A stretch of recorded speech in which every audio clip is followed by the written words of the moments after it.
Halo teman-teman, kali ini kita bakal ngobrolin satu momen dalam perjalanan Islam.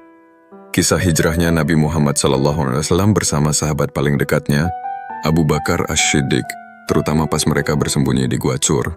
Cerita ini nggak cuma jadi bagian penting dalam sejarah, tapi juga diabadikan langsung dalam Al-Quran. Waktu itu, dakwah Nabi Muhammad di Makkah udah semakin ditentang.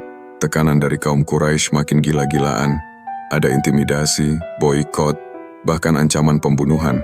Sampai akhirnya Nabi dapat perintah dari Allah untuk hijrah ke Madinah.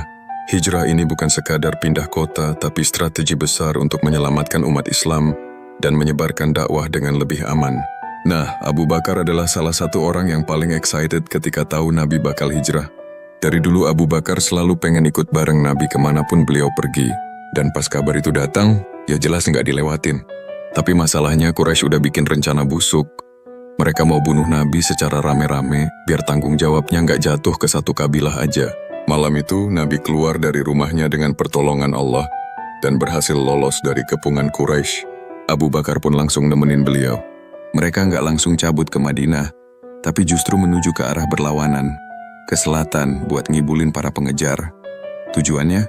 Sembunyi dulu di Gua Tsur. Disinilah momen luar biasa itu terjadi. Bayangin, dua orang Nabi Muhammad dan Abu Bakar lagi ngumpet di sebuah gua, sementara para pengejar Quraisy udah sampai di sekitar situ. Abu Bakar waktu itu benar-benar khawatir, bukan karena takut buat dirinya sendiri, tapi takut kalau Nabi sampai ketahuan dan dibunuh.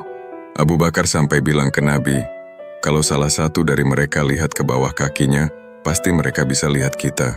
Jawaban Nabi ini yang bikin momen itu diabadikan dalam Al-Quran, tepatnya di surat At-Taubah ayat 40.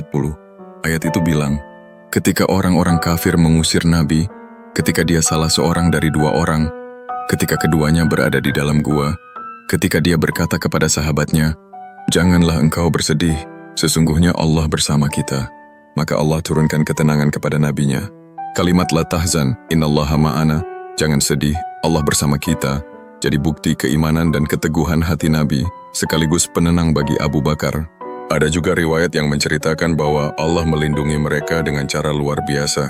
Konon, laba-laba membuat sarang di pintu gua, burung merpati bikin sarang juga. Jadi pas pengejar Quraisy sampai di depan gua, mereka mikir, nggak mungkin ada orang yang masuk ke sini. Masa iya ada orang masuk tapi sarang laba-laba sama telur burung masih utuh? Alhasil mereka nggak jadi masuk. Setelah 3 hari bersembunyi di gua, barulah Nabi dan Abu Bakar melanjutkan perjalanan ke Madinah dengan panduan seorang penunjuk jalan. Dari sinilah fase baru sejarah Islam dimulai, berdirinya masyarakat Muslim di Madinah.